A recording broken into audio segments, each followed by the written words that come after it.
жылдары жүзеге асырылған архив 2025 кешенді бағдарламасы негізінде Қазақстан Республикасының орталық мемлекеттік архиві біршама жетістіктерге қол жеткізді. Атап айтатын болсақ, архив заманауи реставрациялық лабораториямен жабдықталды. Барлық қызметкерлер компьютерлермен толық қамтамасыз етілді, яғни архивтің материалдық техникалық базасы нығайтылды. Сондай-ақ осы архив 2025 кешенді бағдарламасы негізінде жүзеге асырылған ғылыми сапарлардың негізінде еліміздің ұлттық архив қоры Қазақстан тарихына қатысты бай материалдармен толықты.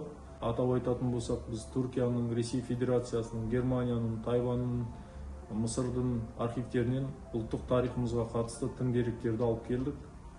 Сондай-ақ Қазақстан Республикасының орталық мемлекеттік архиві үшін жаңа ғимарат жобасы жасалып, ол орталық мемлекеттік сараптамадан оң қорытындалып отыр. Міне осы жетістіктерді атап айтуға болады. Сондай-ақ Қазақстан Республикасы орталық мемлекеттік архиві осы бағдарлама аясында 30-дан аса ғылыми кітаптар шығарды. Архив 2025 кешенді бағдарламаға қатысқанымды мақтан тұтамын.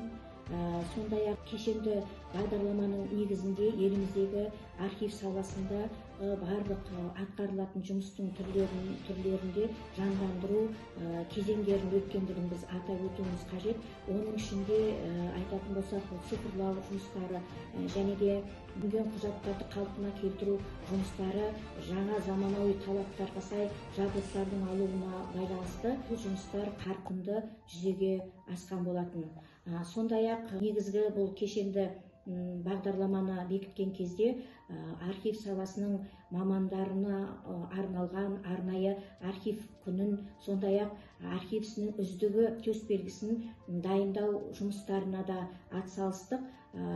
Осы архив саласының үздігі төсбелгісін дайындау барысында музейлерге барып орта ғасырлық мынау сиясауыт пен қылқаламдардың пішіндеріне қарап, және де архив құжаттарын негізінде осы төсбелгінің негізгі элементтер ретінде эскизі осы орталық мемлекеттік архивтің қабырғасында дайындалғандығын атап өтуіміз қажет. Сондай-ақ цифрлау, қайта қалпына келтіру жұмыстары да қарқынды дами бастады. Жастарды ғылыми тәжірибелік, практикалық тәжірибелік бағдарламалық мынау оқуларға жіберіп, оларға арнайы сертификаттар алу жағы да қолға алынып, жастарымызға болашақта осы саланы меңгеруіне жағдай жасалды.